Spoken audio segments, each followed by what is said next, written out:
이번 영상은 70세 정할머니가 10살 연하와 재혼하고 벌어진 드라마틱한 이야기를 들려드리겠습니다. 먼저 구독, 좋아요 부탁드립니다. 정할머니는 여느 때처럼 혼자서 저녁 식사를 마쳤습니다. 혼자 사는 지 10년이 넘었지만 여전히 밥상을 마주할 때마다 허전함이 느껴졌습니다. 한때 이 테이블에는 남편과 자식들이 둘러앉아 도란도란 이야기를 나누곤 했지만 이제는 오직 TV 소리만이 집안을 채울 뿐이었습니다. 그녀의 남편은 10년 전 먼저 세상을 떠났습니다. 자식들은 모두 제 가정을 꾸려 바쁘게 살고 있었고 점점 연락도 뜸해졌습니다. 낮에는 그럭저럭 시간을 보낼 수 있었습니다. 시장에 가고 근처 공원에서 지인들과 수다도 떨며 하루를 보내면 괜찮았습니다. 하지만 밤이 되면 상황이 달라졌습니다. 밤은 유독 길고 적막했습니다. TV를 틀어놓아도 라디오를 켜놓아도 쓸쓸함은 사라지지 않았습니다. 깊어지는 외로움 속에서 문득 이런 생각이 들었습니다. 내가 이렇게 혼자 늙어가도 괜찮은 걸까? 한때는 혼자 사는 것도 나쁘지 않다고 여겼습니다. 오랜 결혼 생활 동안 희생하고 맞춰야 했던 삶에서 벗어나 오롯이 자신을 위한 삶을 살고 있다고 생각했습니다. 하지만 나이가 들수록 혼자라는 것이 편안함보다 두려움으로 다가왔습니다. 밤에 갑자기 몸이라도 아프면 어쩌지? 혹시라도 넘어져서 일어나지 못하면 누가 날 도와줄까? 누군가 곁에 있어준다면 이 적막한 시간이 덜 외롭지 않을까? 이대로 혼자 늙어가는 것이 맞는 걸까? 정할머니는 침대에 누워 눈을 감았습니다. 하지만 쉽게 잠이 들지 않았습니다. 베개에 얼굴을 묻고도 눈을 감은 채 뒤척이고도 여전히 외로움이 그녀를 감쌌습니다. 누군가 내 옆에서 따뜻하게 손을 잡아주면 얼마나 좋을까? 이따금씩 친구들이 재혼을 권유하기도 했습니다. 이 나이에 무슨 재혼이냐며 웃어넘겼지만 요즘 들어 그 말이 자꾸만 머릿속을 맴돌았습니다. 실제로 몇몇 지인들은 늦은 나이에 좋은 사람을 만나 재혼 후 행복하게 살고 있다고 했다. 그들의 밝은 얼굴을 보면 혹시 나도 다시 사랑할 수 있을까? 하는 희망이 피어올랐습니다. 나도 다시 한번 누군가를 만나볼까? 그렇지만 망설여졌습니다. 혹시라도 재혼을 했다가 후회하면 어쩌지?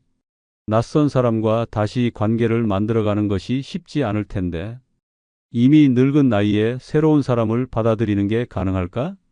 혼자 사는 삶이 외롭지만 재혼이 정답일까? 이 고민이 밤새도록 그녀의 머릿속을 떠나지 않았습니다. 그렇게 깊어지는 밤, 외로움은 더욱 깊어졌습니다. 정할머니는 아침이 되자마자 창문을 활짝 열었습니다. 상쾌한 공기가 들어오긴 했지만 마음속 공허함은 여전했습니다. 밤새 외로움에 잠 못 이루던 생각이 계속 머릿속을 맴돌았습니다. 이제는 정말 누군가가 필요할지도 몰라. 그날도 평소처럼 동네 시장을 들렀습니다. 오래된 단골 가게에서 과일을 사고 익숙한 길을 따라 발걸음을 옮겼습니다. 그런데 우연히 오래된 친구를 만났습니다. 정할머니, 요즘 어떻게 지내요? 반가운 얼굴에 웃으며 인사를 나눴습니다. 친구와 함께 근처 찻집에 앉아 이런저런 이야기를 나누다 보니 자연스럽게 재혼이라는 주제가 나왔습니다. 요즘 혼자 사는 게 많이 힘들지 않아? 그게 말이야 밤이 되면 유독 외롭더라고. 정할머니는 속마음을 털어놓았습니다. 사실 누구에게도 쉽게 말하지 못했던 고민이었습니다. 친구는 고개를 끄덕이며 너도 좋은 사람 있으면 만나봐야지 라고 했습니다. 이 나이에 무슨. 정할머니는 쑥스러운 듯 손사래를 쳤지만 친구는 진지한 표정으로 말했습니다. 내가 아는 사람 중에 참 괜찮은 분이 있어. 인품도 좋고 사람도 참 따뜻해. 순간 정할머니의 가슴이 두근거렸습니다. 그녀가 소개해 준다는 사람은 10살 연하의 남자 강씨였습니다. 젊은 시절에는 사업을 했고 지금은 은퇴 후 조용히 지내는 사람이었습니다. 아내와는 일찍 사별했고 혼자 지내는 시간이 길어지다 보니 외로움을 많이 탄다는 것이었습니다. 정할머니는 솔직히 말해 연하라는 부분이 조금 걸렸습니다. 나보다 어린 사람이 나를 진심으로 좋아할까? 하지만 친구는 그분도 좋은 인연을 찾고 있어. 가볍게 차 한 잔이라도 해봐. 라며 적극적으로 권했습니다. 며칠을 고민한 끝에 정할머니는 만나보기로 결심했습니다. 사람이란 직접 봐야 아는 법이니까. 강 씨와의 첫 만남은 근처 카페에서 이루어졌습니다. 약속 시간보다 조금 일찍 도착한 정할머니는 괜히 거울을 보며 머리를 정리했습니다. 오랜만에 낯선 사람과 만나려니 긴장이 됐습니다. 그리고 몇 분 후 카페 문이 열리며 한 남자가 들어왔습니다. 정할머니 맞으시죠? 정갈한 셔츠를 입고 반듯한 인상을 가진 남자가 그녀 앞에 앉았습니다. 나이가 어려 보이긴 했지만 눈빛이 진중했습니다. 처음 뵙겠습니다. 이렇게 만나 뵙게 되어 반갑습니다. 강 씨는 차분한 말투와 온화한 미소를 가진 사람이었습니다. 대화를 나누다 보니 예의가 바르고 말도 조리 있게 하는 모습에 정할머니는 조금씩 긴장을 풀었습니다. 제가 좀 수줍음이 많아서 이런 자리가 익숙하지 않네요. 저도 마찬가지예요. 그래도 이렇게 얼굴 보고 이야기하니 편안하네요. 그렇게 차를 마시며 서로의 이야기를 나누었습니다. 서로 혼자 산 지 오래되었고 외로움을 많이 느낀다는 공통점이 있었습니다. 강 씨는 유독 정할머니를 배려하는 사람이었습니다. 할머니라는 호칭 대신 자연스럽게 정 여사님이라고 불렀고 대화할 때마다 맞장구를 쳐주었습니다. 사람이 혼자 사는 것도 좋지만 나이가 들면 누군가 곁에 있어주는 게 참 소중한 일이더라고요. 그렇죠. 아플 때라도 옆에서 챙겨줄 사람이 있으면 좋겠다는 생각이 들어요. 대화는 끝도 없이 이어졌습니다. 오랜만에 누군가와 깊은 대화를 나누다 보니 시간이 어떻게 가는 줄도 몰랐습니다. 그리고 헤어질 때 강 씨는 조심스럽게 말했습니다. 오늘 정말 즐거웠습니다. 정 여사님이 괜찮으시다면 다음에 또 한 번 만나 뵐 수 있을까요? 정할머니는 고민 끝에 고개를 끄덕였습니다. 네, 저도 반가웠어요. 집으로 돌아가는 길, 정할머니는 오랜만에 설레는 기분을 느꼈습니다. 이 사람이 정말 나와 잘 맞는 사람일까? 이제 막 시작된 인연, 앞으로 어떤 일이 펼쳐질지 그녀도 알지 못했습니다. 하지만 그날 밤 오랜만에 외롭지 않은 기분으로 잠이 들었습니다.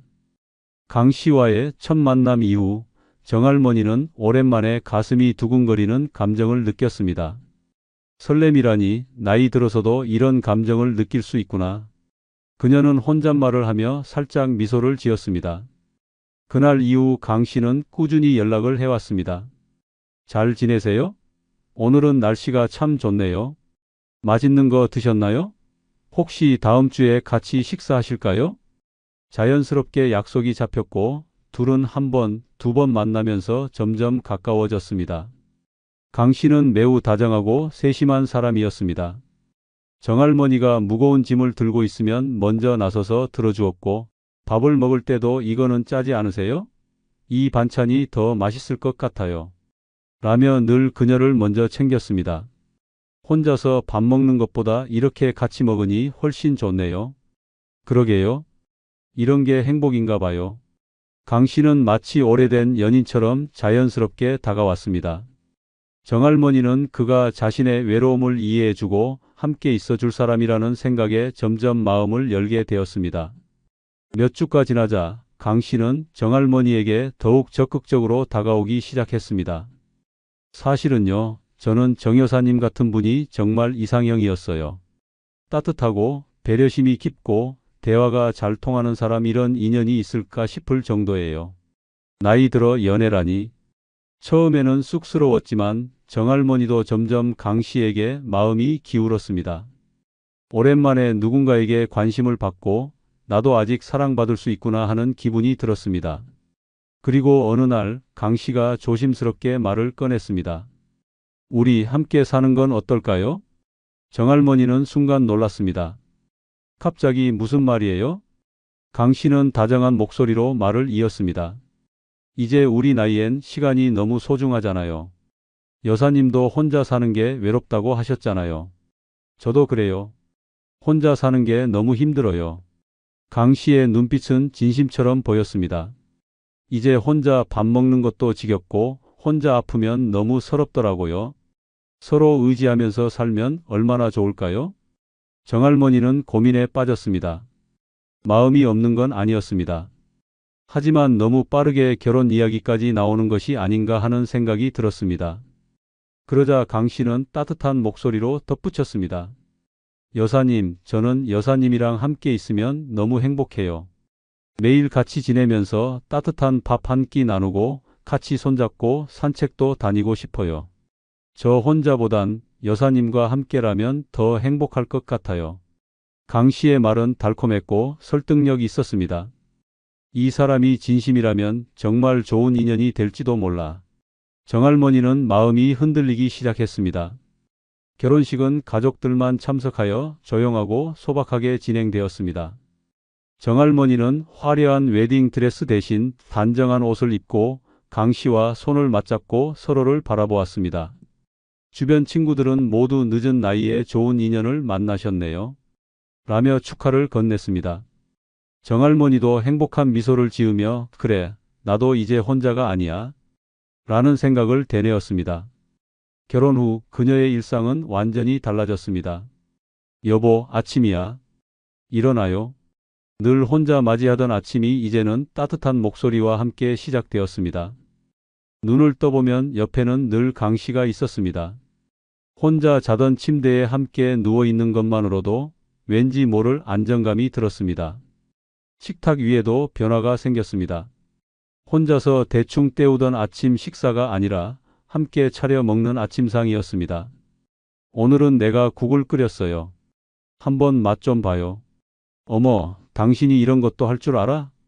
당신한테 배우려고 어제 인터넷으로 레시피 찾아봤죠. 잘했어요? 강 씨는 정할머니가 편하게 지낼 수 있도록 집안일도 도와주었고 외출할 때도 늘 그녀를 먼저 챙겼습니다. 혼자 살 때랑 너무 다르죠? 그러게요. 이렇게 누군가랑 같이 있는 게 이렇게 든든한 일인지 몰랐어요. 정할머니는 문득 밤마다 느꼈던 외로움과 허전함이 사라졌다는 걸 깨달았습니다. 밤이 되면 정할머니는 더 이상 적막한 방에서 혼자 잠들지 않았습니다. 침대 옆에는 늘 강 씨가 있었습니다.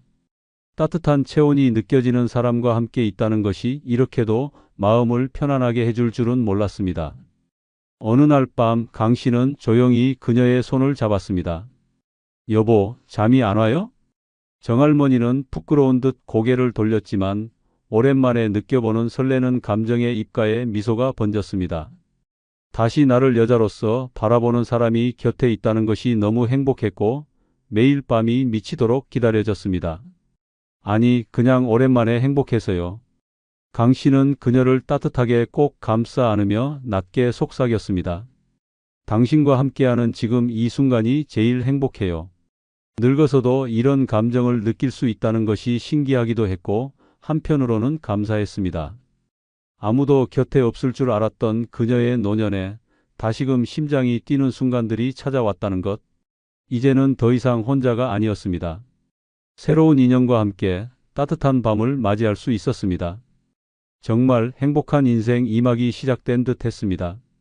정할머니의 삶은 결혼 후 완전히 바뀌었습니다. 아침에 눈을 뜨면 옆에 누군가 있다는 것, 식탁에 마주 앉아 함께 밥을 먹는 것, 밤이 되면 텅 빈 침대가 아니라 따뜻한 체온을 느끼며 잠드는 것, 그 모든 것이 그녀에게는 마치 다시 젊어진 듯한 기분을 느끼게 했습니다. 그러나 그 행복이 오래가지 않았습니다. 어느 순간부터 무언가 이상한 기운이 감돌기 시작했습니다. 처음에는 사소한 변화였습니다. 예전에는 정할머니를 늘 여보, 우리 같이 가요. 라며 챙겼던 강 씨가 이제는 이유 없이 바쁘다고 말하며 혼자 외출하는 날이 늘어갔습니다. 오늘은 좀 볼 일이 있어서요. 저녁 늦게 들어올게요. 무슨 볼일인데요? 그냥 아는 동생이 좀 도와달라고 해서요. 별거 아니에요. 이상했습니다. 결혼 전에는 그렇게도 같이 있는 시간을 소중히 하겠다던 사람이었는데 어느 순간부터 강 씨의 하루 일정은 정할머니가 알 수 없는 일들로 가득 차 있었습니다. 그리고 더 이상한 점이 있었습니다. 강 씨는 늘 돈이 없다고 말했습니다. 하지만 그가 외출할 때마다 입고 나가는 옷이 점점 달라졌습니다. 시계를 새로 바꾸었고 가죽 구두도 새 것처럼 반짝이었습니다. 아니, 당신 요즘 뭐 하는 거예요? 새 옷도 자꾸 사고 무슨 돈으로 이렇게 쓰는 거예요? 아, 이거요? 그냥 아는 사람이 선물해 준 거예요. 별거 아니에요. 설명은 늘 간단했습니다. 그리고 정할머니가 더 캐묻기라도 하면 그는 웃으며 어깨를 감쌌습니다. 여보, 나 믿어야죠. 우리가 부부인데 설마 내가 이상한 일이라도 하겠어요? 그 말에 정할머니는 불안을 꾹 삼켰습니다. 하지만 그 불안감은 곧 확신이 되었습니다. 어느 날 강 씨가 화장실에 간 사이 거실에 놓아둔 그의 휴대폰이 울렸습니다. 정할머니는 무심코 화면을 바라보았습니다. 사랑하는 우리 오빠. 그녀는 순간 머리가 띵해졌습니다. 그녀가 알기로 강 씨에게 여동생은 없었습니다. 휴대폰이 계속 울렸습니다. 주저하다가 정할머니는 결국 전화를 받았습니다. 오빠, 나 오늘 너무 심심해. 우리 언제 봐? 달달한 목소리였습니다. 그리고 그 목소리는 정할머니를 한순간에 얼어붙게 만들었습니다. 강 씨는 화장실에서 나와 깜짝 놀란 얼굴로 그녀를 쳐다보았습니다. 정할머니는 그의 휴대폰을 던지듯이 내려놓으며 말했습니다. 설명 좀 해보시죠. 이게 대체 뭐예요? 강 씨의 표정이 굳어졌습니다. 그리고 그 순간 정할머니는 알았습니다. 지금까지 그녀가 꿈꾸었던 행복이 완벽한 착각이었다는 것을. 정할머니는 심장이 터질 듯한 분노를 억누르며 강 씨를 바라보았습니다. 설명해 보세요. 이게 대체 뭐예요? 그녀가 던진 휴대폰 화면에는 사랑하는 우리 오빠라는 이름이 선명하게 남아 있었습니다. 강 씨는 당황한 기색이 역력했습니다. 그러나 곧 표정을 가다듬고 천연덕스럽게 웃으며 말했습니다. 아, 그거요? 오해예요, 여보. 그냥 친한 후배예요. 나한테 의지하는 동생 같은 존재예요. 정할머니는 싸늘한 눈빛으로 그를 노려보았습니다. 그런 후배랑 이런 말투로 연락을 주고받나요? 오빠, 나 심심해. 이게 그냥 후배라고요? 강 씨는 애써 웃으며 그녀의 손을 잡으려 했지만 정할머니는 단호하게 손을 뿌리쳤습니다.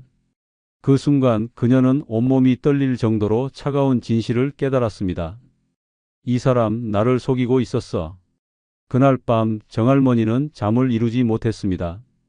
자신을 따뜻하게 감싸주던 손길, 다정하게 건네던 말들, 그리고 결혼 후 함께했던 순간들 모든 것이 가짜였다는 생각이 들었습니다. 다음 날 아침 그녀는 평소보다 일찍 일어났습니다. 강 씨는 여전히 자고 있었고 그녀는 조용히 그의 휴대폰을 다시 들었습니다. 손이 떨렸지만 확인해야 했습니다. 그리고 그녀가 본 것은 여러 명의 여자들과 주고받은 다정한 메시지들. 자기야, 어제 너무 좋았어. 우리 언제 또 봐? 오빠, 나 용돈 좀 부족해요. 도와줄 수 있어요? 우리 와이프한테는 절대 들키면 안 돼요. 알죠? 그녀는 숨이 멎을 것 같았습니다. 이건 단순한 바람이 아니었습니다. 강 씨는 결혼 전부터 여러 여자들과 관계를 유지하고 있었고 심지어 돈까지 챙겨주고 있었습니다. 그리고 가장 충격적인 것은 그중 한 여자가 그의 진짜 아내라는 사실이었습니다. 정할머니는 손이 떨리는 채로 휴대폰을 계속 넘겼습니다. 메시지 속에서 그녀가 알던 강 씨의 모습은 온데간데 없었습니다. 와이프가 눈치채는 것 같아. 조심해야 해. 그 여자 돈 많아? 얼마 정도 뽑아낼 수 있을 것 같아? 그 순간 그녀는 차갑게 식어가는 현실을 직면했습니다. 강 씨는 그녀와 결혼한 것이 아니라 철저히 그녀의 돈을 노리고 접근했던 것이었습니다. 그리고 그에게는 이미 정식으로 혼인 관계를 맺은 또 다른 여자가 있었다는 것. 그날 저녁 정할머니는 아무 일도 모르는 척 강 씨를 마주했습니다. 여보, 오늘 하루 어땠어요? 그녀의 목소리는 차분했지만 속은 불길처럼 끓고 있었습니다. 강 씨는 아무것도 모른 채 웃으며 대답했습니다. 그냥 평범했어요. 왜 그래요? 피곤해 보여요. 그녀는 억지로 미소를 지었습니다. 그리고 속으로 되뇌었습니다. 이제 끝낼 때가 왔어. 정할머니는 평소와 다름없는 얼굴로 강 씨를 바라보았습니다. 그러나 속으로는 이미 철저한 계획을 세우고 있었습니다. 이대로 당할 수는 없어. 반드시 돌려줘야 해. 그녀는 강 씨가 다른 여자들과 주고받은 메시지, 그가 숨겨온 또 다른 가족의 존재를 증명할 수 있는 자료들을 모두 캡처하고 저장해 두었습니다. 그리고 변호사를 찾아갔습니다. 이 결혼 자체가 사기였습니다. 이 사람을 어떻게든 법적으로 처벌할 방법이 있을까요? 변호사는 정할머니가 가져온 자료들을 꼼꼼히 검토하더니 단호하게 말했습니다. 이 정도 증거면 충분합니다. 재산 분할 없이 이혼을 진행할 수 있을 뿐만 아니라 그가 고의적으로 접근해 재산을 노렸다는 점을 입증하면 법적 처벌도 가능할 겁니다. 정할머니는 흔들리지 않고 고개를 끄덕였습니다. 그럼 바로 진행해 주세요. 그리고 강 씨가 가장 신경 쓰는 돈을 이용해 덫을 놓기로 했습니다. 며칠 후 정할머니는 일부러 강 씨 앞에서 의미심장한 말을 던졌습니다. 여보, 내가 요즘 집을 정리하면서 문득 생각이 들었어요. 남은 인생 우리 둘이 편하게 살려면 정리해둬야 하지 않을까 싶어서. 강 씨는 눈빛이 반짝이었습니다. 정리라니 무슨 정리? 예전에 모아둔 적금이 있는데 이번에 전부 찾으려고요. 그 말을 들은 강 씨는 속으로 쾌재를 불렀습니다. 드디어 올 것이 왔구나. 그는 정할머니가 가진 돈을 빼앗을 수 있는 완벽한 기회라고 생각하고 얼굴에 따뜻한 미소를 띠며 그녀의 손을 잡았습니다. 그럼 내가 같이 은행 가줄까요? 혹시라도 힘들면 내가 도와줄게요. 하지만 그 순간 정할머니는 그의 속마음을 꿰뚫어 보고 있었습니다. 내가 원하는 게 바로 이거지. 하지만 내가 그렇게 어리석을 것 같아? 그날 저녁 정할머니는 변호사와 함께 준비한 이혼 서류와 증거 자료를 강 씨 앞에 내밀었습니다. 이제 끝이야. 이 서류에 서명해. 강 씨는 순간 얼어붙었습니다. 뭐라고? 너한테 속은 것도 억울한데 끝까지 내 돈까지 가져가려 했어? 내가 주고받은 문자들, 숨겨둔 가족까지 다 증거로 모아뒀어. 내 꼴을 법정에서 보게 될 거야. 강 씨는 초조해지기 시작했습니다. 여보, 이건 오해야. 난 정말 당신을 사랑했어. 제발 내 말 좀 들어봐. 그러나 정할머니는 단호했습니다. 사랑? 내가 다른 여자한테 사랑하는 오빠라고 불린 걸 보고도 그런 말이 나와? 그녀는 휴대폰을 꺼내 문자들을 보여주었습니다. 강 씨는 이제 도망칠 곳이 없다는 걸 깨달았습니다. 이혼 서류에 서명하지 않으면 내가 직접 고소할 거야. 내가 한 짓이 어떤 결과를 가져올지 알고 있겠지? 결국 강 씨는 서류에 서명할 수밖에 없었습니다. 그리고 정할머니는 모든 악연을 끊어내듯 그를 집에서 내쫓았습니다. 그렇게 모든 것이 끝났습니다. 정할머니는 다시 혼자가 되었지만 이번에는 이전과는 다른 감정을 느꼈습니다. 혼자인 것이 두렵지 않았습니다. 오히려 자유로웠습니다. 결국 내 인생을 지킬 사람은 나뿐이야. 그녀는 더 이상 외로움이라는 감정에 휘둘리지 않기로 다짐했습니다.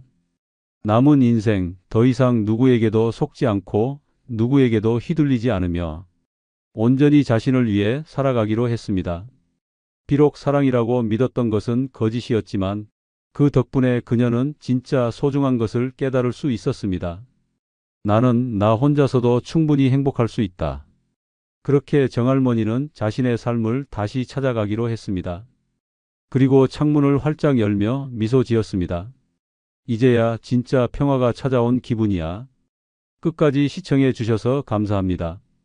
구독과 좋아요 부탁드립니다. 감사합니다. 박할아버지는 올해로 72입니다. 젊을 때는 그 누구보다 열심히 살았고 한평생 가족을 위해 모든 것을 바쳤습니다. 하지만 나이가 들면서 모든 것이 변해갔습니다. 자식들은 다 성장해 각자의 가정을 꾸렸고 몇 년 전 세상을 떠난 아내를 따라 박할아버지의 삶에도 깊은 공허함과 적막감이 깃들었습니다. 혼자 사는 집은 어딘가 차갑고 행했습니다. 텔레비전을 켜면 뉴스가 흘러나왔지만 더 이상 흥미도 없었습니다. 그래도 옆에 사람 하나 있으면 덜 외로울 텐데. 이런 생각이 들 때마다 박 할아버지는 한숨을 내쉬었습니다.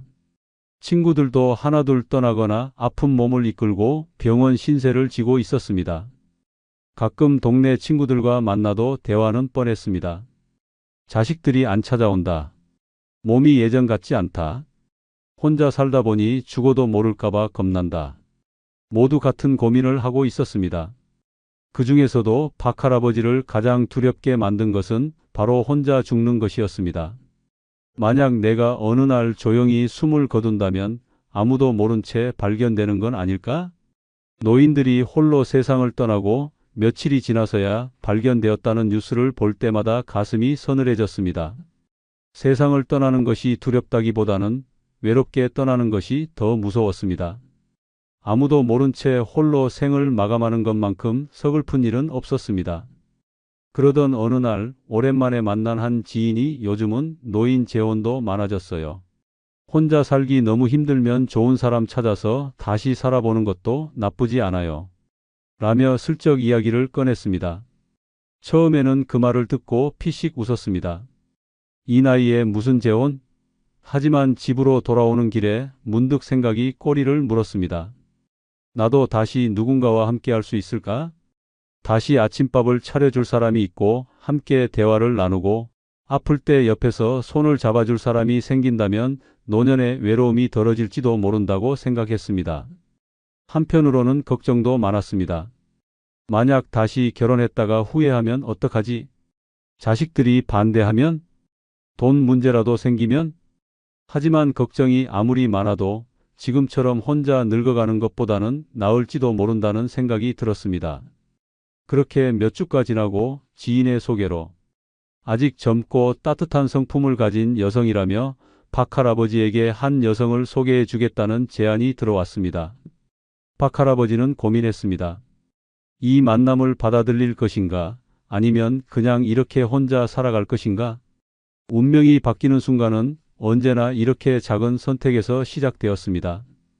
박 할아버지는 고민 끝에 소개팅을 수락했습니다. 혼자 사는 것도 한계가 있지 않겠어?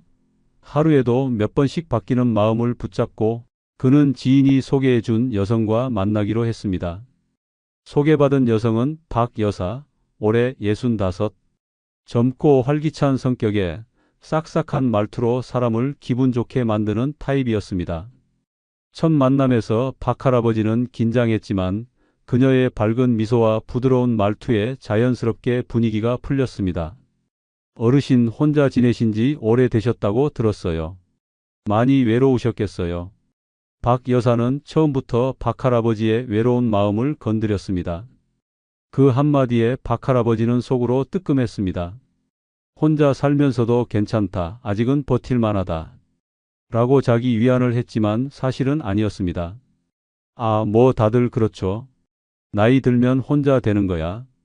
박 할아버지는 쿨한 척 했지만 박 여사는 한술 더 떠. 그래도 누군가 곁에 있으면 덜 힘들지 않을까요? 라고 부드럽게 말을 이어갔습니다. 그녀는 마치 박 할아버지의 마음을 꿰뚫어 보는 듯 했습니다. 둘은 차를 마시며 이런저런 이야기를 나눴습니다. 박 여사는 젊었을 때는 사업도 하고 자식들도 다 잘 키웠는데 이제는 나도 의지할 사람이 필요하다. 라고 솔직하게 털어놓았습니다. 박 할아버지는 그녀의 이야기를 들으며 점점 빠져들었습니다. 이 사람이라면 같이 살아도 괜찮을까? 박 여사는 말이 많지도 않고 너무 조용하지도 않았습니다. 자연스럽게 이야기를 나누면서 박 할아버지의 오랜 공허함이 조금씩 채워지는 듯 했습니다. 그날 저녁 집으로 돌아온 박 할아버지는 오랜만에 설레는 감정을 느꼈습니다. 혼자 사는 것이 당연했던 지난날과 달리 누군가와 함께하는 미래를 그려보게 된 것입니다. 하지만 한편으로는 불안감도 있었습니다. 너무 쉽게 마음을 열면 안 되는 거 아닐까? 혹시 이 여자가 나한테 뭔가를 바라는 건 아닐까? 그런 생각이 스쳐 지나갔지만 박 할아버지는 곧 그 불안을 떨쳐버렸습니다. 나이 들었으면 이제 좀 행복해질 수도 있지 않겠어? 그렇게 박 할아버지는 두 번째 만남을 약속했습니다. 박 할아버지는 두 번째 만남 이후 박 여사에게 점점 더 깊이 빠져들었습니다. 처음에는 그저 외로움을 달래기 위한 만남이라고 생각했지만 점점 그녀 없이는 하루가 허전해지는 느낌이 들었습니다. 박 여사는 박 할아버지에게 딱 맞는 사람이었습니다. 말을 예쁘게 했고 살뜰하게 챙겨줬으며 무엇보다도 그를 이해해주는 사람이었습니다. 할아버지 혼자 계시면 밥은 잘 챙겨 드세요? 박 여사는 늘 살갑게 다가왔습니다. 박 할아버지가 대충 먹고 산다고 하면 그러면 안 돼요. 건강이 제일 중요해요. 라며 손수 반찬을 싸오기도 했습니다. 이 나이에 이런 다정함을 받을 수 있다니 내가 너무 오랫동안 외롭게 살았던 건 아닐까? 박 할아버지는 처음으로 다시 누군가와 함께하는 것도 괜찮겠구나 하는 생각이 들었습니다. 박 여사는 더욱 적극적으로 다가왔습니다. 우리 나이에는 눈치 볼 것 없이 편하게 살아야죠. 이렇게 잘 맞는데 그냥 함께하면 안 될까요? 그녀의 말에는 애교가 섞여 있었고 박 할아버지는 그 모습이 귀엽게 느껴졌습니다. 오랜만에 설레는 기분이 들었습니다. 두 사람은 손을 잡고 공원을 걸으며 이렇게 같이 있으면 참 좋다. 라는 말을 자주 했습니다. 박 여사는 노년에도 사랑이 필요하다. 며 박 할아버지의 마음을 흔들어 놓았습니다. 그리고 어느 날 박 여사는 눈물을 보이며 속마음을 털어 놓았습니다. 사실 저도 혼자 사는 게 너무 외로워요. 밤이 되면 텅 빈 집에 혼자 있는 게 무서울 때도 있어요. 그냥 이제는 따뜻한 사람이 곁에 있으면 좋겠어요. 박 할아버지는 그 말을 듣고 마음이 움직였습니다. 그녀의 말은 단순한 감정 표현이 아니라 진심처럼 들렸습니다. 이제 혼자 남은 인생, 누군가와 함께하는 것도 나쁘지 않겠어. 박 할아버지는 점점 박 여사에게 마음을 열었습니다. 그리고 마침내 결정을 내렸습니다. 그래, 이 사람과 다시 가정을 꾸려보자. 그는 자식들에게 재혼을 알릴 준비를 했고 인생의 새로운 시작을 위해 결혼을 결심했습니다. 박 할아버지는 재혼을 결심한 후 박 여사와의 관계가 더욱 깊어졌습니다. 이제 우리 한 집에서 함께 살아도 되는 거 아니에요? 그녀는 박 할아버지를 더욱 적극적으로 다가왔고 둘은 마치 오래된 부부처럼 자연스럽게 어울렸습니다. 박 여사는 살뜰했습니다. 이제 나도 당신 가족이잖아요. 라는 말을 하며 자식들의 건강을 걱정하고 그의 생활에 세심하게 신경 썼습니다. 아침이면 직접 만든 반찬을 들고 와서 이거 당신 몸에 좋대요. 라며 챙겨주었고 몸이 조금이라도 불편하면 병원 가야 하는 거 아니에요? 라며 걱정을 했습니다. 박 할아버지는 더 이상 망설일 이유가 없다고 생각했습니다. 이제 외롭지 않겠구나. 평생을 함께할 사람이 곁에 있구나. 그러나 그는 보지 못했습니다. 그녀의 관심과 배려 속에 숨어 있던 의도를. 박 할아버지가 재혼을 결심했다는 소식이 전해지자 자식들은 즉각 반대했습니다. 아버지, 이거 너무 빠른 거 아니에요? 그분이 진짜 좋은 사람인지 어떻게 알아요? 자식들의 반응은 싸늘했습니다. 박 할아버지는 처음에는 그들의 반대를 이해했습니다. 나도 신중하게 생각해봤다. 하지만 이 나이에 혼자 사는 게 너무 힘들다. 그는 자식들에게 설득하듯 말했지만 그들의 태도는 변하지 않았습니다. 우린 아버지가 혼자 계셔서 걱정돼서 그러는 거예요. 그런데 그분을 믿을 수가 없어요. 하지만 박 여사는 달랐습니다. 그녀는 박 할아버지의 손을 꼭 잡으며 속상이었습니다. 자식들이 반대해도 우리 둘이 행복하면 되는 거죠. 나한테는 당신밖에 없어요. 우리는 우리가 결정하면 되는 거잖아요. 박 할아버지는 흔들렸습니다. 자식들이 반대하는 이유도 이해가 됐지만 지금까지 자신을 이렇게까지 생각해 준 사람은 없었습니다. 그는 자식들의 반대를 뿌리치고 박 여사와 함께 살기로 결정했습니다. 재혼 절차는 순식간에 진행됐습니다. 몇 달이 채 지나지 않아 두 사람은 법적으로 부부가 되었습니다. 박 할아버지는 들뜬 마음이었습니다. 이제 나도 새로운 인생을 시작하는 거야. 그러나 결혼을 하자마자 박 여사의 태도가 미묘하게 달라지기 시작했습니다. 이전에는 아침마다 찾아와 직접 음식을 챙겨주고 그의 건강을 걱정하던 그녀가 어느 순간부터 당신도 이제 혼자서 좀 할 줄 알아야 해요. 라며 거리를 두기 시작한 것입니다. 이전 같았으면 식사 챙기셨어요? 라며 다정한 목소리로 안부를 묻던 그녀는 이제 내가 당신 밥 챙겨주는 사람이 아니에요. 라며 냉정한 태도를 보였습니다. 이게 뭐지? 내가 뭔가 잘못한 걸까? 박 할아버지는 처음엔 그녀가 피곤해서 그런가 보다 하고 넘겼습니다. 하지만 며칠이 지나도 그녀의 태도는 전과 같지 않았습니다. 결혼 후 몇 주가 지난 어느 날 박 여사는 갑자기 말을 꺼냈습니다. 우리 앞으로의 삶을 생각하면 재산 문제도 정리해 놓는 게 좋을 것 같아요. 박 할아버지는 순간적으로 당황했습니다. 재산? 노후를 함께 하려면 경제적으로도 안정적이어야 하잖아요. 이제 우리 부부인데 서로 믿고 정리해야 하는 거 아닐까요? 그녀는 처음에는 조심스럽게 말했지만 시간이 갈수록 점점 강한 어조로 말하기 시작했습니다. 이제 우리는 가족이잖아요. 부부인데도 당신이 재산을 따로 관리하면 그건 날 가족으로 인정하지 않는 거 아닌가요? 박 할아버지는 혼란스러웠습니다. 이렇게까지 서두를 필요가 있을까? 그는 잠시 고민했지만 결국 결혼한 이상 박 여사를 신뢰하기로 했습니다.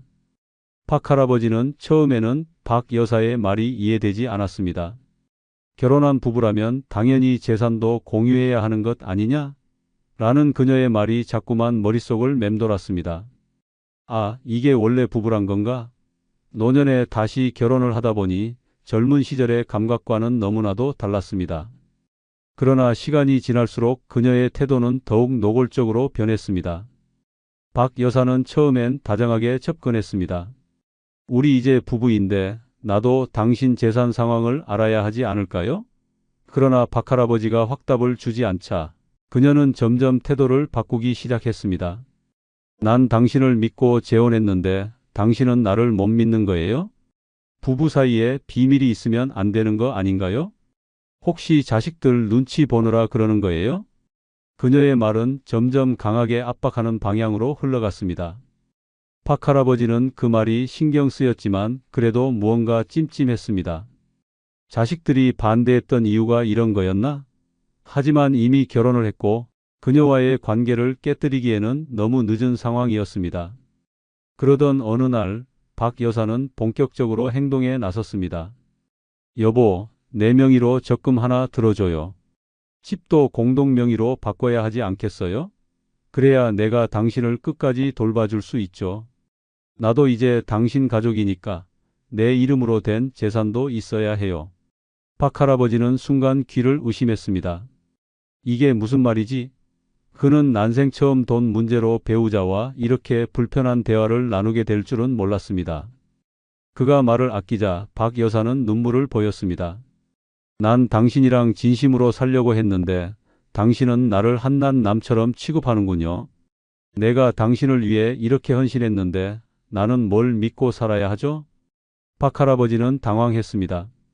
정말 내가 너무 각박한 걸까? 그녀가 그동안 자신을 살뜰히 챙겨주고 외로운 시간을 함께 해준 것이 떠올랐습니다. 그리고 결국 그는 그녀의 요구를 받아들이기로 결심했습니다. 그래, 그래도 부부인데 너무 못 믿으면 안 되지. 재산 일부를 그녀에게 양도한 후 박 여사의 태도는 눈에 띄게 달라졌습니다. 예전에는 아침마다 따뜻한 차 한 잔을 챙겨주고 하루에도 몇 번씩 안부를 물어오던 그녀가 이제는 연락이 뜸해졌습니다.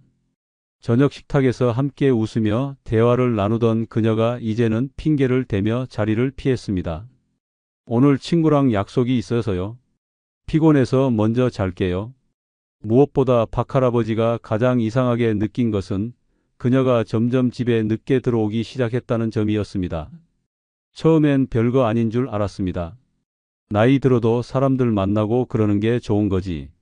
그런데 날이 갈수록 그녀의 외출이 잦아졌고 들어오는 시간도 늦어졌습니다. 그러던 어느 날 밤 박 할아버지는 문득 의심이 들었습니다. 이 사람 대체 어디서 뭘 하고 오는 거지? 이제야 조금씩 불안감이 밀려오기 시작했습니다. 박 할아버지는 점점 이상한 느낌을 지울 수 없었습니다. 재산을 양도한 후 그녀의 태도는 눈에 띄게 변했습니다. 따뜻하게 챙겨주던 모습은 점점 사라졌고 함께하는 시간보다 혼자 있는 시간이 늘어났습니다. 이게 다 기분 탓인가? 하지만 의심이 들면 모든 것이 수상해 보이기 시작하는 법입니다. 박 여사는 예전처럼 애정을 표현하지 않았고 다정하게 말을 걸지도 않았습니다. 식사도 각자 챙겨 먹기 시작했고 함께 TV를 보던 일도 사라졌습니다. 어느 날 그녀가 집을 나서면서 이렇게 말했습니다. 나 친구 만나러 나가요. 오늘 늦을 것 같으니까 먼저 주무세요. 그 말에 박 할아버지는 어딘가 석연치 않았습니다. 친구? 그런데 왜 요즘 들어서 이렇게 자주 만나는 거지? 이상한 기분이 들었지만 그는 애써 자신을 다독였습니다. 설마 나한테 숨기는 게 있겠어? 괜한 의심이겠지. 하지만 불안한 마음은 쉽게 가라앉지 않았습니다. 그날 밤 박 할아버지는 평소처럼 TV를 보다가 깜빡 졸았습니다. 그러다 한밤중 문 밖에서 누군가 소곤거리는 소리가 들렸습니다. 그는 순간 잠이 확 깼습니다. 이 시간에 누구지? 조용히 일어나 거실로 나왔고 창문 틈 사이로 바깥을 살폈습니다. 그런데 박 여사가 현관 앞에서 누군가와 이야기를 나누고 있었습니다. 오늘은 내가 먼저 들어갈게. 우리 계획대로 해야지. 그녀가 작게 속삭였습니다. 그 순간 박 할아버지의 심장이 쿵 내려앉았습니다. 계획? 무슨 계획? 더욱 충격적인 것은 그녀와 이야기하던 남자의 얼굴이 보였다는 것이었습니다. 젊은 남자였습니다. 박 할아버지는 온몸에 식은땀이 났습니다. 설마 내가 당한 건가? 그동안의 기억이 머릿속에서 빠르게 스쳐 지나갔습니다. 처음엔 다정한 모습으로 다가왔고 결혼을 하자마자 재산 문제를 언급하기 시작했으며 돈을 일부 넘겨주자마자 태도가 급격히 변했습니다. 그리고 이제 그녀는 집 밖에서 누군가와 은밀한 대화를 나누고 있었습니다. 박 할아버지는 손이 떨렸습니다. 이 사람 처음부터 나를 속였던 건가? 그는 문을 열고 나가고 싶었지만 두려웠습니다. 만약 그녀가 내가 불신받는 거냐? 라며 감정을 앞세워 나오면 그는 아무 말도 하지 못할 것 같았습니다. 그는 조용히 문을 닫고 방으로 돌아와 침대에 앉았습니다. 다음 날 아침 박 여사는 아무렇지 않은 듯 행동했습니다. 오늘 점심 뭐 드실 거예요? 하지만 박 할아버지는 밤새 한숨도 자지 못한 채 그녀를 바라봤습니다. 이 여자가 대체 누구지? 그리고 그는 결심했습니다. 이제 더 이상 속지 않겠다. 그는 박 여사가 샤워를 하는 동안 그녀의 휴대폰을 확인했습니다. 비밀번호가 걸려 있었지만 그녀가 예전에 잠깐 입력하는 걸 본 적이 있었습니다. 떨리는 손으로 번호를 눌렀고 화면이 열렸습니다. 그리고 그는 목격했습니다. 수많은 남자들과의 메시지, 박 할아버지의 재산을 어떻게 하면 더 쉽게 빼앗을 수 있을지를 논의하는 대화들. 이제 슬슬 마무리할 때가 된 것 같아. 조금만 더 참아. 집까지 넘기면 완벽해. 할아버지는 아직 눈치 못 챘어. 이번 달 안에 다 정리하자. 박 할아버지는 휴대폰을 떨어뜨릴 뻔했습니다. 이게 뭐야? 그는 충격과 분노에 휩싸였습니다. 박 여사는 그를 사랑한 것이 아니라 처음부터 재산을 노리고 접근한 사기꾼이었던 것입니다. 그는 이제야 모든 걸 깨달았습니다. 이 여자는 처음부터 내 돈이 필요했던 거야.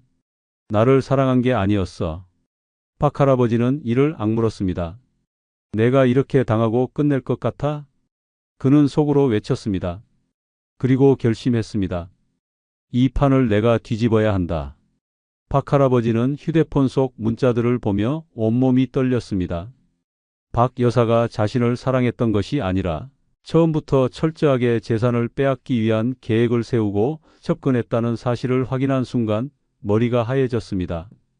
이렇게 당하고만 있을 순 없다. 하지만 그는 쉽게 감정을 표출하지 않았습니다. 분노를 참아야 했습니다. 지금 당장 따지면 저 여자는 오히려 나를 역으로 몰아갈 거야.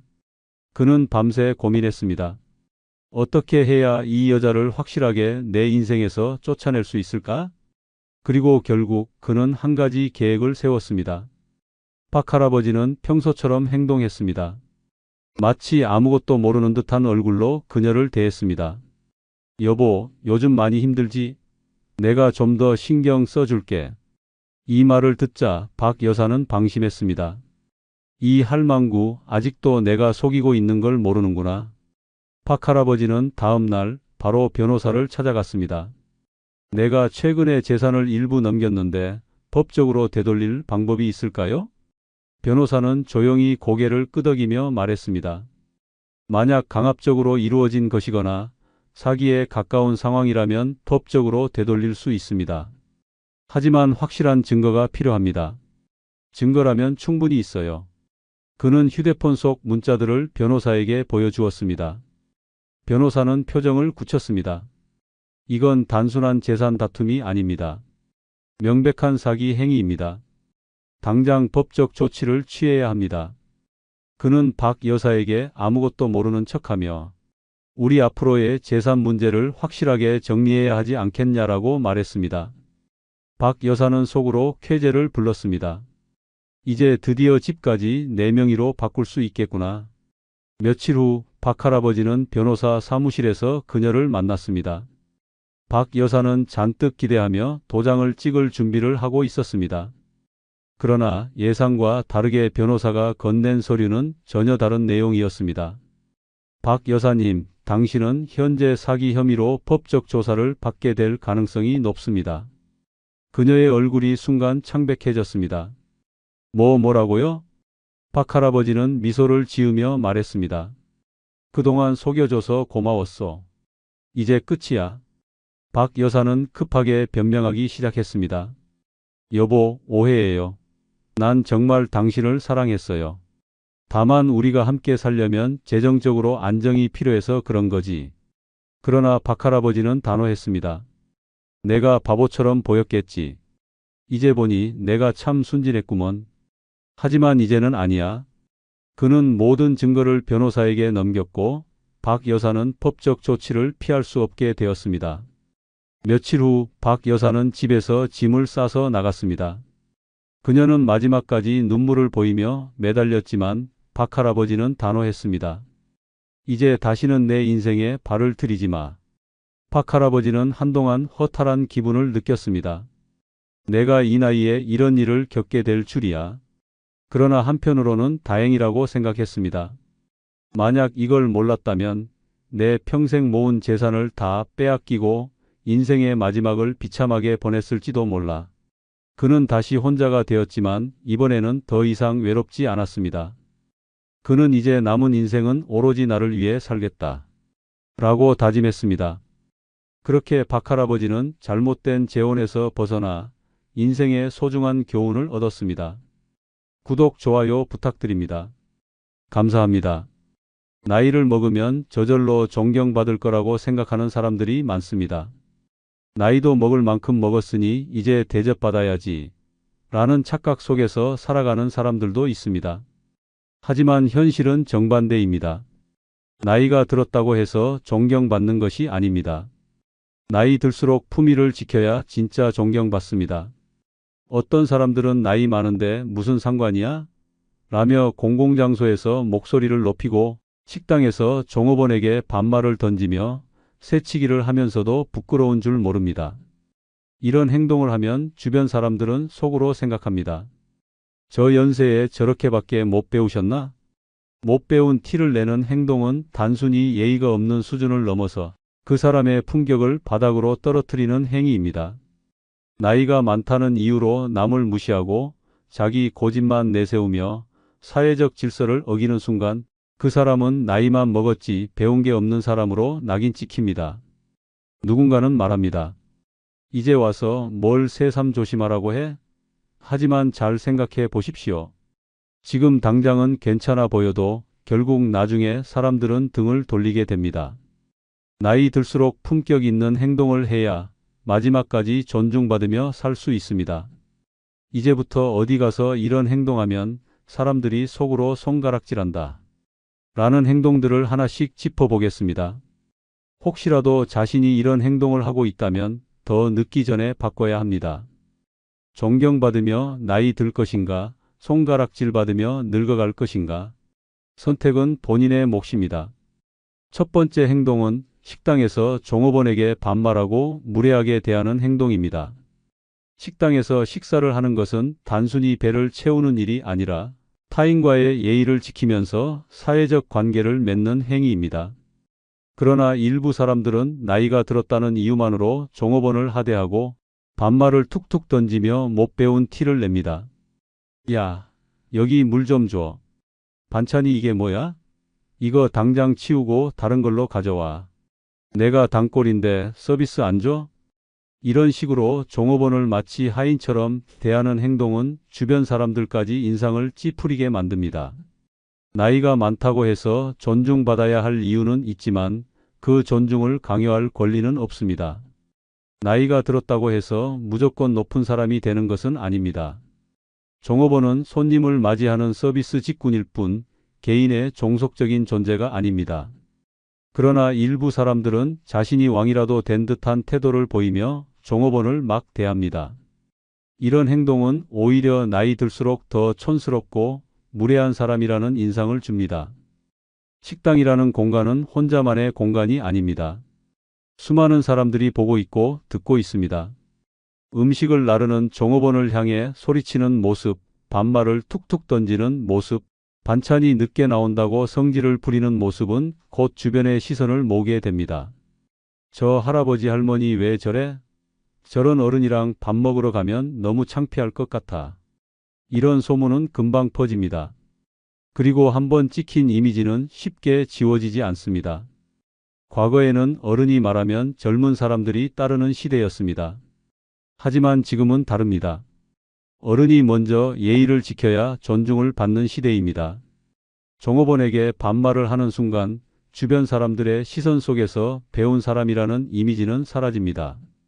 여기요, 물 좀 부탁드립니다. 반찬이 조금 부족한데 더 주실 수 있을까요? 감사합니다. 잘 먹겠습니다. 이렇게 말하는 것이 어려운 일이 아닙니다. 사람이 예의를 갖춘다고 해서 나이가 깎이는 것도 자존심이 상하는 것도 아닙니다. 오히려 주변 사람들은 저 연세에 저렇게 깍듯하시네, 멋지다 라고 생각하며 더 존경할 것입니다. 나이가 들수록 더 지켜야 할 것은 권위가 아니라 품격입니다. 식당에서 종업원을 함부로 대하는 순간 그 사람의 수준은 바닥을 기게 됩니다. 어디 가서 저 사람 참 배운 사람 같아 라는 말을 듣고 싶다면 식당에서 종업원을 대하는 태도부터 바꿔야 합니다. 음식은 맛있게 먹되 사람 대하는 태도는 더욱 품위 있게 하는 것이 진짜 배운 사람의 모습입니다. 두 번째 행동은 공공장소에서 목소리 크게 내는 행동입니다. 식당, 카페, 대중교통, 병원, 공원, 어디를 가든 사람들이 함께 이용하는 공공장소에서는 조용히 하는 것이 기본 예의입니다. 하지만 일부 사람들은 내가 나이도 있고 듣는 것도 불편한데 뭐 어때? 라며 목소리를 높이며 당당하게 행동합니다. 야, 거기 누구야? 오랜만이네? 아이고, 여기 자리 없어? 그냥 옆에 좀 붙여 앉으면 되잖아. 아니, 이게 말이 돼? 어휴, 진짜 기가 막혀서. 이런 행동은 주변에 있는 사람들에게 엄청난 피로감을 줍니다. 본인은 그저 자연스럽게 대화한다고 생각할지 모르지만 정작 주위 사람들은 조용히 좀 했으면 좋겠다 라는 생각을 속으로 100번은 하고 있을 것입니다. 공공장소에서의 지나친 소음은 단순한 불편함을 넘어 저 사람은 기본적인 예의도 모르는구나 라는 이미지를 심어줍니다. 나이가 많든 적든 공공장소는 혼자만의 공간이 아닌 함께 사용하는 공간이라는 사실을 깨달아야 합니다. 특히 병원이나 도서관 같은 조용한 곳에서 목소리를 크게 내는 것은 더욱더 눈살을 찌푸리게 만듭니다. 병원에서는 환자들이 치료를 받고 휴식을 취해야 하는 공간인데 복도에서 큰 소리로 떠들거나 접수 창구에서 직원들에게 고함을 치는 행동은 오히려 자신을 무례한 사람으로 보이게 만드는 지름길입니다. 저기요, 조용히 좀 해주세요. 라고 직접 말하지 않는다고 해서 사람들이 아무렇지 않게 생각하는 것은 아닙니다. 속으로는 또 저 연세 드신 분이 저러시네? 라고 생각하며 한심하게 바라볼 뿐입니다. 과거에는 나이가 들면 어르신 말씀이 곧 법이다. 라는 인식이 있었습니다. 하지만 지금은 다릅니다. 나이를 떠나 예의를 지키고 남을 배려할 줄 아는 사람이 진짜 존중받는 사람입니다. 목소리를 높인다고 해서 더 강한 사람이 되는 것이 아닙니다. 오히려 배운 게 없으니 저렇게 행동하는 거겠지. 라는 평가를 받을 가능성이 높습니다. 오랜만에 반가워도 목소리는 낮게. 화가 나도 감정을 절제하며 차분하게. 공공장소에서는 내 목소리가 아닌 남들의 시선을 먼저 생각하기. 이 세 가지만 기억하면 어디서든 품격 있는 사람이 될 수 있습니다. 나이가 들수록 더 조용한 사람이 존경받습니다. 공공장소에서 목소리를 높이는 순간 그 사람의 수준은 바닥을 치게 됩니다. 나이가 들었다고 존중받는 것이 아니라 배려하는 태도가 존중받게 만든다. 이 한 문장을 기억하고 품격 있는 어른으로 남을 수 있도록 노력해야 합니다. 세 번째 행동은 자기 잘못을 인정하지 않고 무조건 우기는 행동입니다. 사람은 누구나 실수를 합니다. 하지만 실수보다 더 나쁜 것은 그 실수를 인정하지 않고 끝까지 우기는 태도입니다. 특히 나이가 들수록 내가 틀릴 리 없어라는 고집이 강해지고 자신의 잘못을 끝까지 인정하지 않으려는 사람들이 많아집니다. 아니야. 내가 그렇게 말한 적 없어. 내가 기억하는 게 맞아. 요즘 젊은 것들이 자꾸 틀린 말을 해. 뭐? 내 잘못이라고? 말도 안 되는 소리 하지 마. 이렇게 자신이 틀렸다는 증거가 나와도 끝까지 우기고 심지어 상대방이 사과해야 하는 상황으로 몰고 가는 사람들이 있습니다. 문제는 이런 행동이 반복될수록 주변에서 점점 사람을 잃게 된다는 것입니다. 처음에는 이해하려고 했던 가족, 친구, 지인들도 결국에는 저 사람하고는 대화가 안 된다. 라며 거리를 두기 시작합니다. 나이가 들었다고 해서 항상 옳은 것은 아닙니다. 세상은 빠르게 변하고 새로운 정보가 계속해서 등장합니다.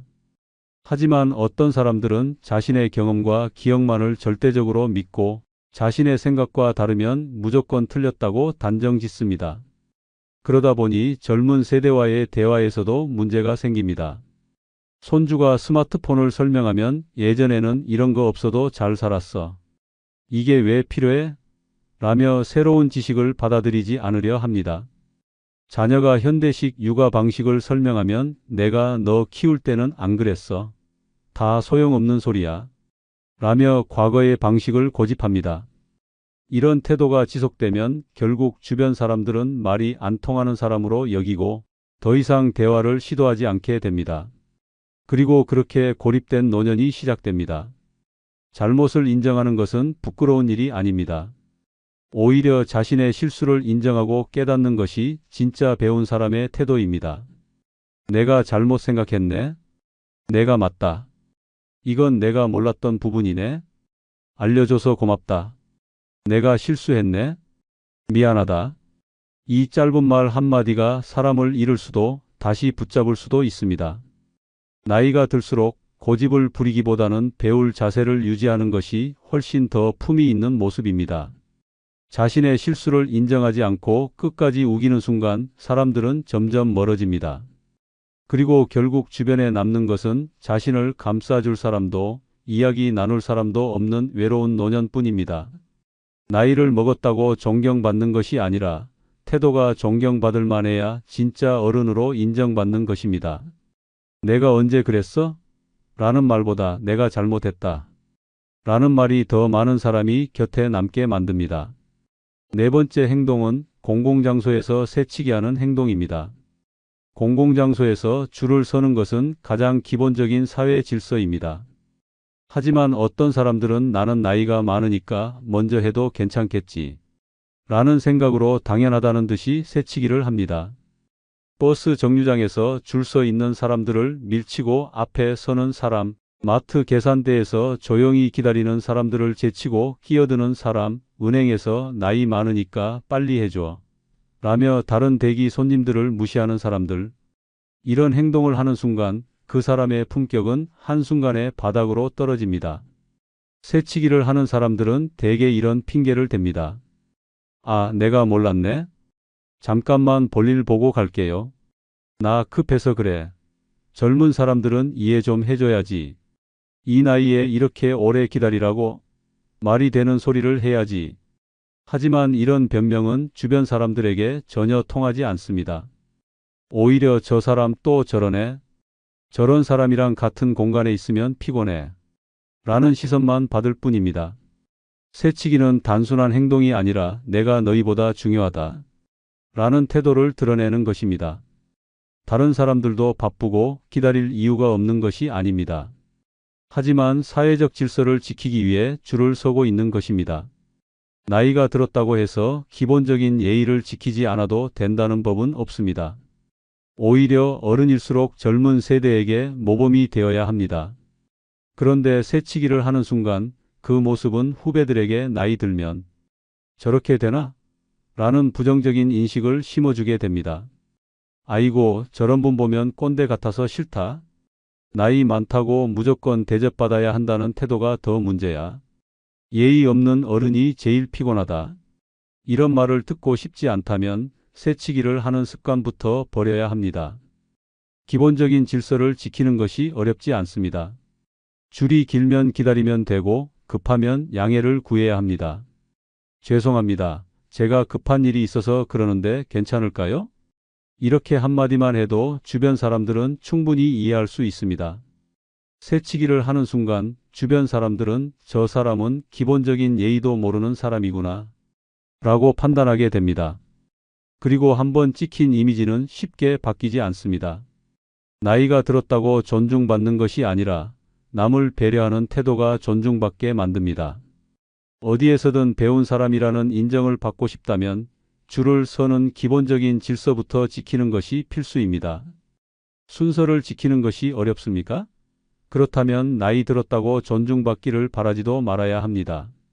존경받고 싶다면 먼저 남을 존중하는 태도부터 보여야 합니다.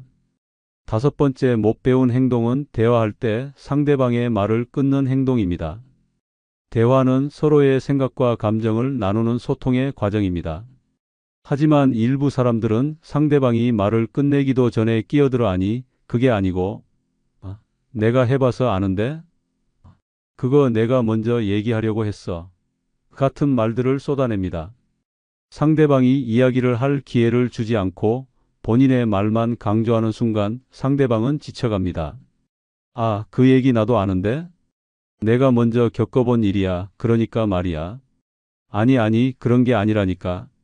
이런 식으로 상대의 말을 가로막고 자신의 이야기만 내세우는 것은 상대방의 의견을 존중하지 않겠다는 의미와 같습니다. 결국 이런 태도를 보이는 사람 곁에는 점점 대화하고 싶어 하는 사람이 줄어들게 됩니다. 대화에서 말을 끊는 습관은 상대방을 무시하는 태도로 보일 수 있습니다. 특히 나이가 많다는 이유로 젊은 사람들의 말을 중간에 가로막고 내가 해봐서 아는데라는 말을 입에 달고 산다면 더 큰 문제가 됩니다. 시대는 변했고 과거의 방식이 항상 정답이 아닙니다. 그러나 자신의 경험만이 무조건 옳다고 생각하며 상대방의 의견을 묵살하는 사람은 대화 상대로 점점 외면받을 수밖에 없습니다. 대화에서 중요한 것은 말하는 것만큼 듣는 것도 중요하다는 점입니다. 말을 많이 하는 사람이 대화를 주도하는 것이 아니라 상대방의 의견을 끝까지 경청하고 존중해주는 사람이 진짜 소통을 잘하는 사람입니다. 어떤 사람들은 말을 끊는 행동을 단순한 습관이라고 생각할 수도 있습니다. 하지만 이 습관이 반복되면 저 사람은 자기 이야기만 하고 남의 말은 들으려 하지 않는다 라는 인상을 남기게 됩니다. 그리고 어느 순간부터 주변 사람들은 대화를 나누는 것을 피하기 시작합니다. 저 사람하고 이야기하면 결국 내 이야기는 못하게 된다. 대화를 하면 늘 본인 이야기로 몰아가서 답답하다. 아예 말할 기회를 안 주니까 더 이상 대화하고 싶지 않다. 이런 말이 나오기 시작하면 이미 늦었습니다. 대화할 때 상대방의 말을 끊는 습관을 버리는 것은 어렵지 않습니다. 말을 하다가도 먼저 이야기하세요 라고 한마디만 해도 상대방은 존중받는 기분을 느낍니다. 상대가 말할 때 고개를 끄덕이며 끝까지 듣는 태도만 보여도 훨씬 더 품격 있는 대화가 됩니다. 듣는 사람이 똑똑한 사람이다. 이 단순한 원칙만 지켜도 더 많은 사람들이 편하게 대화하고 싶어 하는 사람이 될 수 있습니다. 나이를 먹었다고 존경받는 것이 아니라 상대방을 존중하는 태도가 존경받는 것입니다. 대화할 때 말을 끊는 순간 상대방은 마음의 문을 닫고 결국 대화할 사람이 사라지는 날이 오게 됩니다. 소통을 잘하는 사람이 되고 싶다면 자신의 말보다 먼저 상대방의 말을 끝까지 들어주는 것이 중요합니다. 여섯 번째 행동은 음식점에서 나는 단골이다라며 특혜를 요구하는 행동입니다. 단골 손님이라는 것은 사장과 직원들에게 친숙한 얼굴이 되는 것일 뿐 왕처럼 대접받아야 한다는 뜻이 아닙니다. 그러나 일부 사람들은 음식점에 오래 다녔다는 이유로 특별한 대우를 받아야 한다고 착각하는 경우가 많습니다. 내가 여기 단골인데 서비스 좀 주는 게 기본 아니야? 나 몇 년째 오는 사람인 거 알지? 반찬 좀 넉넉하게 줘. 사장 없어? 나 좀 오래 봤다고 전해줘. 특별히 신경 써달라고. 이렇게 당연한 듯이 특혜를 요구하는 사람들은 정작 종업원과 사장 입장에서는 오히려 상대하기 어려운 진상 손님이 됩니다. 가게 측에서는 단골 손님을 소중하게 생각하지만 억지 요구를 하는 단골은 오히려 환영받지 못합니다. 단골이라는 이유로 서비스나 할인을 강요하는 것은 나는 이곳에서 특별 대접받아야 할 존재라는 태도를 의미합니다. 하지만 현실은 다릅니다. 오히려 이런 손님은 식당 직원들의 스트레스를 유발하고 사장의 입장에서도 부담이 되는 존재일 뿐입니다. 진짜 단골 손님이라면 사장이나 종업원들에게 부담을 주지 않고 자연스럽게 좋은 관계를 유지하는 것이 중요합니다. 가게에서 서비스나 추가 혜택을 주는 것은 사장과 직원들이 기분 좋을 때 자발적으로 하는 행동이어야 합니다. 하지만 일부 손님들은 단골이라는 이유로 무리한 요구를 하며 심지어 내가 여기에 돈을 얼마나 썼는데? 라고 큰 소리를 칩니다. 단골이면 눈치껏 조용히 있어야 단골이지 왜 난리야? 저런 손님은 단골이 아니라 그냥 피곤한 손님이야. 매출 올려줬다고 갑질하는 게 제일 짜증나. 이런 말이 직원들 사이에서 오가는 순간 그 손님은 단골이 아니라 골칫거리로 전락합니다. 좋은 단골과 나쁜 단골의 차이는 어떻게 행동하느냐에 따라 결정됩니다. 진짜 좋은 단골은 늘 직원들에게 친절하게 대하고 가게의 룰을 존중하며 서비스를 강요하지 않습니다. 하지만 못 배운 티를 내는 단골은 오히려 직원들에게 부담을 주고 다른 손님들까지 불편하게 만듭니다. 내가 단골이니까 잘해줘. 라는 태도를 가지는 순간 그 단골은 더 이상 단골이 아닙니다. 오히려 음식점에서 부담스러운 존재가 될 뿐입니다. 음식점에서 대접받고 싶다면 단골이라는 말 대신 단골답게 행동하는 것이 더 중요합니다. 사장이나 직원이 알아서 챙겨주는 것이 진짜 좋은 관계이지 억지로 특혜를 요구하는 순간 모든 것이 깨져버립니다. 나이가 들었다고 존중받는 것이 아니라 예의를 지키는 태도가 존중받게 만듭니다. 음식점에서 나는 단골이다. 라는 말을 꺼내는 순간 사장과 직원들은 속으로 이 손님 또 시작이네라고 생각할 것입니다. 정말 대접받고 싶다면 조용히 예의를 지키면서 좋은 손님으로 남는 것이 훨씬 더 품위 있는 태도입니다. 단골이면 단골답게 가게를 배려하는 태도가 더 중요합니다. 나이가 든다고 자동으로 존경받는 시대는 끝났습니다. 예의를 지키는 사람이 존경받고 배려하는 사람이 존중받는 시대입니다. 하지만 일부 사람들은 여전히 나이 먹었으니 예외라고 생각하며 못 배운 티를 내는 행동을 서슴지 않습니다. 어른이니까 젊은 사람들이 당연히 참아야지 라는 사고방식이야말로 노년의 가장 위험한 독입니다. 이제 선택해야 합니다. 남들에게 저 연세에 정말 품이 있으시다 라는 말을 들으며 남은 인생을 살 것인가 아니면 저렇게 나이 들고 싶진 않다 라는 말을 듣게 될 것인가. 그 선택은 스스로에게 달려 있습니다. 공공장소에서 함부로 행동하는 순간 사람들은 조용히 거리를 둡니다. 식당에서 종업원에게 무례하게 구는 순간 다시는 가게에서 환영받지 못합니다. 대화 중 상대방의 말을 끊고 자기 이야기만 하는 순간 사람들은 대화를 피하게 됩니다. 이런 행동들이 쌓이면 결국 혼자 남게 되는 노년이 찾아옵니다. 세상은 바뀌었습니다. 나이를 먹었다는 이유만으로 대접받는 시대는 끝났고 이제는 품격과 태도가 곧 그 사람의 가치가 되는 시대입니다. 늙었다고 예외가 될 거라고 착각해서는 안 됩니다. 지금까지 살면서 쌓아온 경험과 연륜이 못 배운 행동 하나 때문에 무너지는 일은 없어야 합니다. 늙어갈수록 더욱 조심하고 더욱 품위 있는 태도를 유지해야 합니다. 품격을 지키면 존경받고 고집을 부리면 결국 외롭게 늙어갈 뿐입니다. 지금부터라도 다시 생각해야 합니다. 나는 어떤 노인으로 기억될 것인가? 구독, 좋아요 부탁드립니다.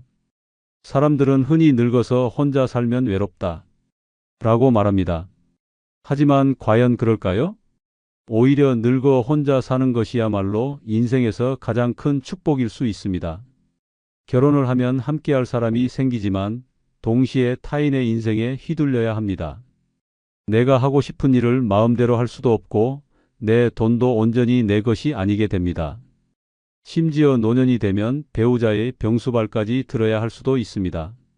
하지만 혼자 산다면 모든 결정이 오롯이 내 손에 있습니다. 누구의 눈치도 보지 않고 내가 원하는 삶을 살아갈 수 있습니다.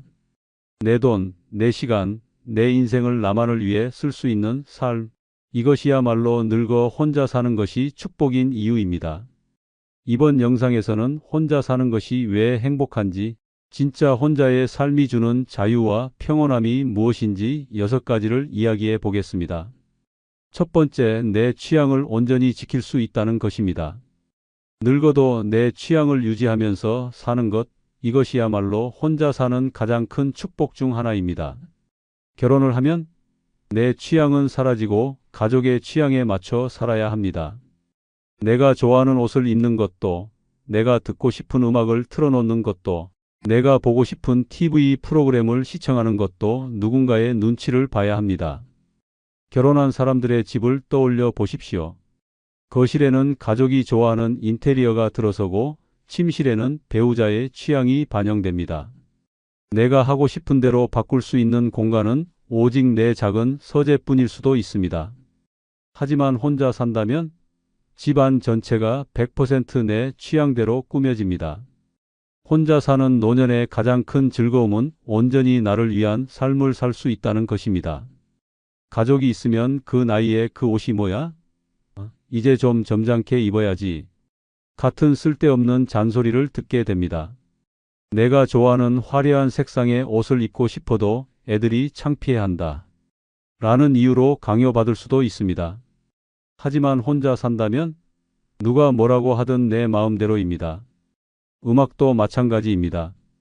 내가 트로트를 듣든 클래식을 듣든 힙합을 듣든 그건 오직 나의 선택입니다. 가족과 함께 살면 소리 좀 줄여. 그거 좀 꺼. 라는 말을 들을 수도 있습니다. 하지만 혼자라면 볼륨을 최대한 높이고 내가 좋아하는 음악을 온몸으로 즐길 수 있습니다. 그리고 TV 프로그램 선택권도 달라집니다. 가족이 있으면 보고 싶은 프로그램을 맘대로 고를 수도 없습니다. 아빠, 뉴스 좀 그만 봐 싶은 것이 다 다르기 때문에 결국 타협을 해야 합니다. 하지만 혼자라면 보고 싶은 채널을 마음껏 볼 수 있습니다. 무엇보다 중요한 것은 내 생활 방식이 온전히 내 뜻대로 유지된다는 것입니다. 집안을 깨끗하게 정리할지, 조금 어질러진 상태로 살지, 밤늦게까지 책을 읽을지, 새벽까지 영화 감상을 할지 모든 것이 나의 결정입니다. 가족이 있으면 나이가 들수록 이제 점잖게 살아야지 같은 강요를 받게 됩니다. 하지만 혼자라면 나는 나답게 살겠다 라는 선택을 할 수 있습니다. 노년이 되어서도 온전히 나만을 위한 취향을 유지하며 사는 것, 이것이 바로 혼자 사는 것이 축복인 이유 중 하나입니다. 두 번째는 가사노동이 최소화된다는 것입니다. 평생을 남을 위해 밥을 차리고 빨래를 하고 집안을 정리하며 살아왔다면 이제는 멈춰야 합니다. 노년에 혼자 사는 것은 더 이상 남을 위해 희생하지 않고 온전히 나만을 위한 삶을 살아갈 수 있다는 것입니다. 결혼을 하면 가사노동은 평생 따라 붙습니다. 배우자를 위해 아침을 차리고 설거지를 하고 빨래를 하고 바닥을 닦고 심지어 나이가 들어서도 여전히 이런 일들을 해야 한다면 그게 과연 행복한 삶일까요? 혼자 산다면 내가 먹고 싶은 시간에 먹고 설거지는 쌓이면 한 번에 하고 빨래는 필요할 때 하면 됩니다. 누군가를 위해 끊임없이 손을 움직일 필요가 없습니다. 남편의 식사를 챙겨야 한다는 의무감도 아내의 빨래를 해줘야 한다는 부담도 없습니다. 당신 뭐 먹을래? 난 아무거나 괜찮아. 이 지긋지긋한 대화를 더 이상 할 필요가 없습니다. 혼자라면 내가 먹고 싶은 걸 내가 원하는 방식으로 해결하면 됩니다. 배고프면 간단하게 끼니를 해결하고 입맛 없을 때는 대충 때우면 끝입니다. 누군가와 함께 살면 나이가 들어도 여전히 가족을 위해 움직여야 합니다. 하지만 혼자라면 내가 편한 대로 살면 된다. 설거지가 하루 이틀 밀려도 빨래가 쌓여도 누구의 눈치도 볼 필요가 없습니다. 그저 내가 필요할 때 내가 하고 싶을 때 하면 됩니다. 그리고 무엇보다 중요한 것은 가사노동에서 오는 스트레스에서 완전히 해방된다는 것입니다. 배우자와 함께 살면 집안일을 왜 나만 해? 내가 좀 도와줘. 같은 다툼이 끊이지 않습니다. 하지만 혼자라면 이 모든 갈등에서 자유로워집니다. 내 집에서 내 방식대로 내 마음이 편한 상태로 살 수 있습니다. 노년의 삶에서 가장 중요한 것은 몸을 아끼고 마음을 편하게 유지하는 것입니다. 남을 위해 일하는 삶이 아니라 나를 위해 시간을 쓰는 삶을 살아야 합니다. 가사노동에서 해방된다는 것, 이것이야말로 노년에 혼자 사는 것이 축복인 이유 중 하나입니다. 세 번째는 건강을 온전히 지킬 수 있다는 것입니다. 혼자 산다는 것은 외로운 것이 아니라 온전히 나를 위한 삶을 살 수 있다는 것입니다. 특히 건강을 생각하면 혼자 사는 것이야말로 진정한 축복입니다. 우리는 살아오면서 늘 누군가를 위해 희생해 왔습니다. 가족을 위해 아침부터 밥을 차리고 아이들을 키우고 남편 아내를 챙기고 그렇게 평생을 남을 위해 살아왔습니다. 그런데 나이가 들었을 때 이제는 좀 나를 위해 살아야 하는데 또다시 배우자의 병수발을 들고 가족 문제로 속 썩이고 자식 뒷바라지에 시달려야 한다면 그건 너무 가혹한 일 아닐까요? 노년에 가장 중요한 것은 내 건강입니다. 내 몸을 돌보고 내가 먹고 싶은 걸 먹고 내가 하고 싶은 운동을 하며 살아야 합니다. 하지만 가족이 있으면 내 건강은 뒷전이 됩니다. 오늘은 속이 좀 안 좋으니 가볍게 샐러드나 먹어야겠다. 이렇게 생각해도 가족이 있으면 그걸로 배가 차냐? 밥 해야지. 라는 말을 듣게 됩니다. 결국 가족의 입맛에 맞추다 보면 내 몸을 위한 식사는 사라지고 건강을 해치는 음식이 늘어나게 됩니다. 운동도 마찬가지입니다. 매일 아침 운동을 해야겠다. 라고 결심해도 집안일도 많은데 언제 운동을 해? 애들이 온다는데 밥은 해야지. 이렇게 계속 미뤄지다 보면 결국 내 건강을 챙길 시간은 사라집니다. 혼자 사는 삶은 다릅니다. 누구의 눈치도 볼 필요 없이 내 건강을 최우선으로 둘 수 있습니다. 아침에 일어나서 가볍게 스트레칭을 하고 산책을 하며 맑은 공기를 마십니다. 배우자의 건강 문제에 신경 쓰지 않아도 되고 가족 때문에 속 썩을 일도 없습니다. 그저 나를 위해, 내 몸을 위해, 내 인생을 위해 살면 됩니다. 가족이 있으면 때로는 부부싸움, 자식과의 갈등, 친척 문제 등 끊임없는 스트레스가 생깁니다. 스트레스는 노년의 가장 위험한 적입니다. 혈압을 올리고 면역력을 떨어뜨리고 병을 키우는 가장 큰 원인입니다. 혼자 살면 이 모든 스트레스에서 자유로워집니다. 건강하게 온전히 나를 위해 살아가는 삶. 그것이 바로 혼자 사는 삶의 가장 큰 축복입니다. 이제는 나를 위해 살아야 할 때입니다. 네 번째는 불필요한 인간관계를 정리할 수 있다는 것입니다. 혼자 산다는 것은 단순히 집에 혼자 있는 것이 아닙니다. 내 삶에서 불필요한 인간관계를 과감히 끊어내고 오롯이 나를 위한 시간을 보낼 수 있다는 것입니다. 우리는 살아오면서 수많은 인간관계를 맺었습니다. 가족, 친척, 친구, 직장 동료, 오래된 지인. 어떤 사람들은 진심으로 나를 아껴주고 사랑해 주었지만 어떤 사람들은 그저 내 시간과 에너지를 빼앗아 가기만 했습니다. 노인이 되면 사람이라도 많이 만나야 외롭지 않다. 이런 말 정말 맞는 말일까요? 사람을 많이 만난다라는 게 중요한 것이 아닙니다. 나에게 진정한 의미가 있는 사람을 만나는 것이 중요합니다. 혼자 살면 그걸 선택할 수 있습니다. 과거에는 원치 않는 모임에도 나가야 했습니다. 명절이면 친척들 앞에서 웃어야 했고 가고 싶지 않은 술자리에서도 억지로 분위기를 맞춰야 했습니다. 직장에서 억지로 웃으며 인간관계를 유지하고 마음에도 없는 말을 하며 잘 지내자라고 말했던 날들이 있었습니다. 그러나 이제는 다릅니다. 나는 더 이상 원하지 않는 인간관계를 유지할 필요가 없습니다.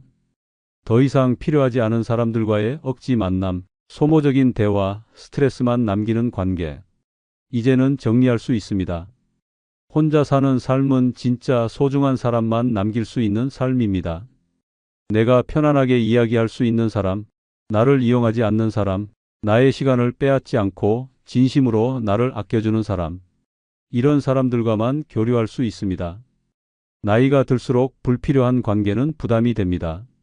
친구라고 부르지만 늘 내게 뭔가를 기대하는 사람, 가족이라면서 끊임없이 돈을 요구하는 사람, 오래된 인연이지만 나를 깎아내리거나 상처를 주는 사람. 이런 사람들과 계속 얽혀 살아야 할까요? 이제는 내 인생이 더 중요합니다. 나를 힘들게 하는 관계에서 벗어나고 나를 위한 삶을 살아야 할 때입니다. 혼자 사는 것이 축복인 이유, 바로 내 삶을 지키며 필요한 사람만 남길 수 있기 때문입니다. 그 어떤 강요도 없이 오롯이 내가 원할 때 내가 원하는 사람들과 함께할 수 있다는 것. 이것이야말로 혼자 사는 삶의 가장 큰 자유이자 행복입니다. 다섯 번째는 삶이 예측 가능해진다는 것입니다. 혼자 산다는 것은 내 인생을 내 계획대로 운영할 수 있다는 것입니다. 결혼을 하면 수많은 변수들이 생깁니다. 배우자의 건강, 자식의 문제, 친척과의 관계, 뜻하지 않은 지출. 어느 하나 내 마음대로 되는 것이 없습니다. 하지만 혼자라면 내가 계획한 대로 내가 원하는 방식으로 인생을 살아갈 수 있습니다.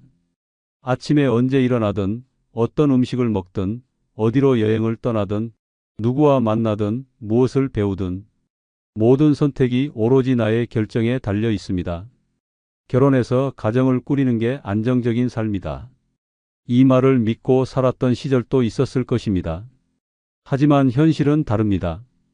결혼을 하면 내가 예상하지 못했던 변수들이 끊임없이 생깁니다. 배우자가 갑자기 건강이 나빠지면 내 삶을 포기하고 간병을 해야 합니다. 자식이 경제적으로 힘들어하면 예상에도 없던 지출이 발생합니다.